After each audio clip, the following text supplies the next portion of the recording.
pour benn feu ci magasin exclusif bu nekk hypermarché ci route de Yoff.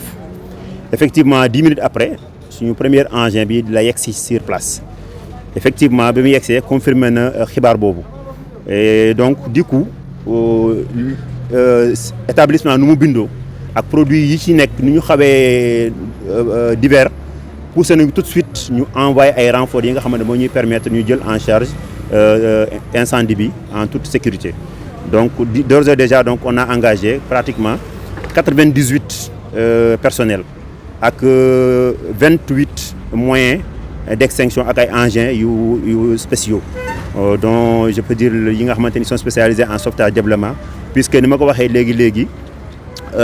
la difficulté bi ñu am ci opération bi c'est que accès bi dafa xawoon difficile et donc comme la brigade aujourd'hui quand même dispose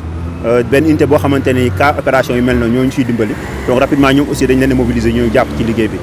et au bout de 13 heures d'opération yàlla def na ci ñu fay lakk bi mën naa wax ne daal en tout cas mën nañ ko le fait qu'on n'ait pas eu de perte en vies humaines c'est quelque chose quand même à magnifier cependant nag dégâts yi xaw na bëri donc loolu xam naa ne service yi nga xamante ne ñoo am compétence boobu ñoom dinañ ko évaluer wax leen li ci ne en tout cas daal ñu ngi ñaaxaat encore ñi nga xamante ne nii ñoo yor genre établissement yi ñu gën a encore jëlaat ay dispositions en matière de sécurité incendie parce que c'est très important. Est-ce que def ngeen xayma ba xam lan moo waral lakk bi. waaw lu waral lakk bi man mënuñu koo xam parce que la gendarmerie bi nga xamante ne moo compétent ci secteur bi moom bi fi ñëw na fi déjà dès le premier instant. Et donc on nous espérait que ñoom jël nañ seen responsabilité et ils feront le nécessaire pour connaître également l'origine du sinistre. Commandant le groupement d'incendie et de secours numéro 1. Alors après l'opération de secours, quel est le bilan qu'on peut retenir de cet incendie? Merci beaucoup. En fait, avant de commencer par là, je dirais que nous avons été alertés dans la nuit du dimanche à lundi à 1h49 pour un feu au niveau de l'hypermarché exclusif de Yoff. 10 minutes plus tard, le premier engin s'est présenté sur le lieu. Et effectivement, il s'agissait d'un feu au premier étage de l'établissement Cité Sipra. La particularité des locaux ainsi que le potentiel calorifique en présence nous ont obligés très rapidement à mobiliser les renforts nécessaires. C'est ainsi que nous avons mobilisé 98 gradés et sapeurs, dont 10 personnels officiers et 28 moyens d'extinction et engins d'incendie pour prendre en charge ce sinistre. Au bout de 13 heures d'opération, nous avons pu éteindre le feu. Et nous pouvons dire heureusement d'ailleurs qu'aucune perte en vie humaine n'est à déplorer. Cependant, les dégâts matériels sont assez importants. Par ailleurs, je voudrais quand même souligner que plusieurs facteurs nous ont rendu plutôt l'opération assez périlleuse, notamment l'accès, mais les conditions de stockage au niveau du magasin, mais également la diversité du produit en présence. Heureusement, l'engagement de nos hommes et la disponibilité moyenne nécessaire nous ont quand même permis de réussir cette opération avec succès. Est-ce que les dégâts ont été estimés? Bon, pour ce qui concerne l'estimation des dégâts, donc il appartient à d'autres services beaucoup plus compétents de le faire, mais nous pouvons d'ores et déjà dire que quand même elles sont assez importantes. Est-ce qu'une enquête a été ouverte? Probablement, puisque la gendarmerie est déjà déployée sur place depuis le début de l'opération. Et donc nous pouvons espérer bien sûr qu'elle prend en compte l'intervention et elle prendra ses responsabilités pour ce qui concerne l'enquête. Est-ce que le magasin sera définitivement fermé? Bon, ça, je ne suis pas à mesure de répondre à cette question. Cette question, plutôt, vous pourrez la poser au propriétaire du magasin qui vous dira qu'est-ce qu'il en est. C'est bon. Alors ci wolof ñu ñëw rek ci tënk gannaaw incendie bi nga xam ne am na fi déjà yéen ban waxtu moom lañ leen yéegal incendie boobu ak nan ngeen def voilà comme ni ma ko waxee léegi ci nasaraan donc ci guddig dimanche jàpp altine bu 1h jotee ba tegal 40. noonu la ñu ko gisee xam ni yéeme na lool waaye ak lu ci mënti am rek ñu ngi xaar ñi nga xamante ni ñoom ñooy autorités yi ñu ngi xaar ñi nga xamante ni ñoom ñooy ñi seen xel màcc jëm ci lii ci mel ni seen comment dire seen i njiit yi nga xamante ne ñoom ñoo yor communication bi pour bu ñu ñëwee rek mën ñu xamal tey li sabab lii parce que lii doy na waar lool te kenn xalaat ko waaw mais nag xam nga yàlla tamit moom mooy di dogal mais daal li ñu gis ni yéeme na lool dañuy xaar kay ñi nga xamante ni ñoom ñoo ŋànk marché bi ak ñi nga xamante ni ñoom ñooy commandé yi ñoom it tey bu ñu ñëwee fii ak ci kanam tuuti xamal ñu tey lan moo sabab lii ñoom lan ñu yaakaar ne lii moom moo indi lii foofu loolu fii ak ci kanam incha allah dinañ ko jéem a taataan ci ñi nga xamante ni ñoom ñoo yor communication boobu mais daal li fi mën a waxaat mooy ñi nga xamante ni ñoom ñoo doon liggéeyee ci marché bi ñoom it yegg si woon nañu fi tey si suba ndax tey jour ouvrable la lundi premier jour ouvrable ñëwoon pour matale li nga xamante ne moom mooy seen i contrat pour amal seen i liggéey waaye dañ leen mujj ne leen replié wu leen ba après nañ leen woo waaw lépp loo xamante ni war na fi tukkee incha allah dinañ leen ko xamle ba ñoom it dellu nañu dëkkandoo yi tamit sànq ñu ngi doon wax ni ñoom saxaar sax moo leen xawoon sonal te dëgg la ndax boo xoolee ba tey saxaar sax mu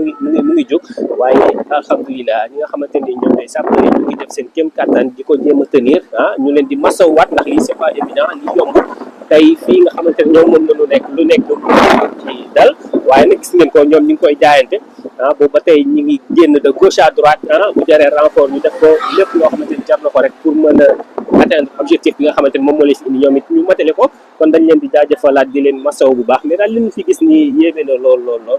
ndax kenn xalaat ko woon kenn xamagul nag exactement lan moo ko def kenn xamagul courant la kenn xamagul gaz la kenn xamagul lan moo war a tey amal lii nga xamante ni moom mooy ñoom bi waaye daal li ñu ci mën a jàpp daal moom mooy feeg ci kanam incha allah ñi nga xamante ni ñoom ñooy sapeurs yi ñi nga xamante ni ñoom ñooy ñi yor marché exclusif bi ñi nga xamante ni ñoom ñooy autorités yi nga xamante ni am nañ ci kaddu incha allah bu ñu génnee feeg ci kanam tuuti ñu dëpp leen sunuy micro ñu wax ñu tey lii lan moo ko war a mën a sabab gis nga sapeurs yi ba tey ñu ngi ci mu ngi xëcc raakool bi noonu ci kaw pour xam naa fay beeg ndox mi waaw parce que sànq ñu ngi xamal lool ñu ngi xamal ni lakk-lakk bi parce que tamit fii dafa espacé wu comme ni ma ko waxee tout à l'heure fii dafa rëy macha allah bokk na ci marché exclusif yi nga xamante ni moom moo gën a rëy ci Ndakaaru moo tax nag du yomb waaye ñi nga xamante ni ñoom ñooy sapeurs yi ñoom it ñu leen di jaajëfal ndax ñu ngi def seen kéem kàttan ni yombul lii ay risques la yoo xamante ni ñoom lu ne mën na leen ci fekk waaye comme ñoom li ñuy wax rek ça va périr kon dañ leen di encourager masawu leen mais aussi encourager waat leen encore une fois te di leen wax ni ñoom ñi ngi ci liggéey extraordinaire di xaar rek fii ak ci kanam tuuti ñoom bu ñu génnee wala boog képp koo xamante ni moom moo war a yor seen kàddu incha allah bu ñu mënee dégg micro rek nanu kat lii kat ñoom lii la ñu am yaakaar que ni moo ko sabab ñoom kat lii ñu gis nii lii la ñu am yaakaar ni lii moo ko war a mun a indi waaw de telle sorte que dina ko mën a xamal ñi nga xamante ni ñoom ñoo di sénégalais yi kon fii si kanam tuuti dañuy taataan ñooñu nga xamante ni ñoom war nañ fi indi ay kàddu yoo xamante ni dinañu ko mën a leeral la ndax tamit ñëpp dañu koy xaar ci suba ba léegi bi ñu déggee information bi am guñu loo xamante ni précis na ci ni lii moo war a sabab lii amaguñu ci lenn loo xamante ni leer na que ni lii moo ko indi waaye ak lu ci mënti am ñun ñu ngi taxaw jàkkaarloo ak fi nga xamante ni moom mooy fi jëf ji amee waaw pour war a mun a xaar rek li nga xamante ne moom moo fi war a tukkee kon fi si kan yaakaar naa ni lakk bi neex na trop parce que boo xoolee li nga xam ne mooy camion citerne sapeurs yi bàyyi na fi trop donc lañ si mat nañ 10 camion citerne yoo xam ne ñu fi taxaw kon lakk yoo xam naa doy na waar parce que si biir boo xoolee deuxième étage ba léegi moo ngi tàkk ba léegi tamit moo ngi saxaar tamit tam kon nga xam ne sapeurs yi moom gàcce ngalaama parce que si suba ba léegi dëpp ñoom ndax boo xoolee kaw tamit sapeurs yi si kaw ak bépp ñu taxaw doy na waar daal lakk waaw kon ba tey ñu leen di jaajëfal tamit comme ni nga ko waxee sama mbokk taskatu xibaar yi ndax tamit actualité li muy bees dañu koy jéem a jaayante ñoom it ñëw suñu leen lieu taataanal ko sénégalais yi ndax tamit ñoom ils ont le droit que ñu leen di jox information yi. ci li tax nga mu gën a naase mooy si deuxième étage dépôt la. dépôt la te si suuf yoo xoolee client yi si ëpp si suuf nañ ñëw mais si kaw dépôt la woon. te boo xoolee sax produit yi ci kaw. suuf moom pare na ci mais ñoom ñu ci kaw. premier ak deuxième la ñu nekk saako yi ñu ci kaw ak premier ak deuxième. yaakaar naa ne fekk du yomb parce que dépôt la. saako yi dugg si biir bi mais si kaw lañ taxaw rek ci porte bi. mais si biir je pense que da nga xam ne des na. te saxaar saa ngi génn ba léegi. te ba léegi saxaar saa ngi génn. waaw parce que fii dafa rëy comme ni ma ko waxee léegi waxuñu du yomb ñoom ñu tenir ko waaye it dina yéex lool. waaw surtout que effectif bi nga xamante ni gis nañu ko booba tey ñoom ñi ngi def seen renfort ñi wootee fu nekk pour mën a def li nga xamante ni moom mooy liggéey bi ci lu mu gën a gaar rek lu mu gën a yembee kon gis nañ leen ñoom ñi ngi ci kaw ñii ñi ngi ci suuf ñii ñu ngi premier ñii ñu ngi deuxième ba foofu sax nga xamante ni moom mooy ci terrasse bi pour xool ba xam du am benn dégât boo xamante ni war nañu ko mën a éviter ñi nga xamante ni ñooy dëkkandoo yi ndax dëkkandoo yi li ciy doy waar mooy boo xoolee kër yi nga xamante ni moom la ñu jege kenn xamul ba xam am na ay mère yu màgget mbaa ay paa yu màgget yoo xamante ni mun ñoo jóg amul ay liir yoo xamante ni mun ñoo jóg de telle sorte que ñoom dinañ mën a teg seen tànk pour mën a sax pour daw saxaar si xam nga mooy waral ñoom ñi nga xam ñoom ñooy dëkkandoo yi tamit dañ leen di masawu baat di leen wax ni incha allah xëy na fi ci kanam tuuti lépp loo xamante ni war na fi amee dina ñëwaat ci ni mu gën a jaadoo ni mu gën a yanj ak ni ñu ko xamee woon. dëgg la yooyu saxaar si dëgg la mais saxaar si métti na trop mais boo xoolee li nga xamante ne moom mooy dëgg daal ba léegi moo ngi saxaar. waaw mi ngi saxaar parce que xam nga fii dafa espacé wu boo xoolee biir marché exclusif bi dafa espacé wu comme ni ma ko waxee sànq nee naa bokk na ci marché yi nga xamante ni bokk na yi gën a rëy ci Ndakaaru ndax bii ak bi nekk fële nga xamante ni moom mooy ci côté Sen-TV bi ñoom ñaar yooyu bokk na ci yu ci gën a mag ba tax na tey jëf ji ak incendie bi bu amee rek dina metti lool ci ñu jéem koo tenir ci ni mu jaatoo waaye daal ñuy jaajëfalaat sapeur yi ndax boobu ba tey tamit ñu ngi ci bu dul woon ñoom tey fii mënoon na gën a ñaaw alhamdulilah ba nemmeeku wuñ fi benn mordom boo xamante ni mën nañ ko fi wax alhamdulilah waaw ba yooyu yëpp kenn déggu ko fi waaye nag li nga xamante ni mën nañ ko fi estimer ci ñàkk moom dina doy waar dina bëri lool waaw lii tey kenn mënu ko xayma ndax boo xoolee marché yi nga xamante ni du marchantu lii du marchantu lii ay marché dëgg la tey li nga xamante ni amoon na ci ay njëkk tey li nga xamante ni amoon na ko tey ci marchandise tey koo xayma woon ay millions la ay millions la boo xoolee ci kaw daal matériel yu bëree moom fa. mooy waaw parce que xam nga genre yi dafay am fenn foo xam ne fa la ñuy stocké yenn produits yi am yenn espace yoo xamante ni si la ñuy exposé yenn produits yi pour ñi nga xam ñoom ñooy jënd léegi ñi nga xamante ni ñoom ñooy jënd bu ñu jëndee ba pare dafa am yenn yoo xamante ni dafay nekkaat ci beneen stockage boobu mooy ñi nga xamante ni ñoom tey bu ñu ñëwee lii bu jeexee fa la ñuy dem jëliwaat marchandise boobu pour mën a remplir yooyu jeex yooyu yëpp gis nga tey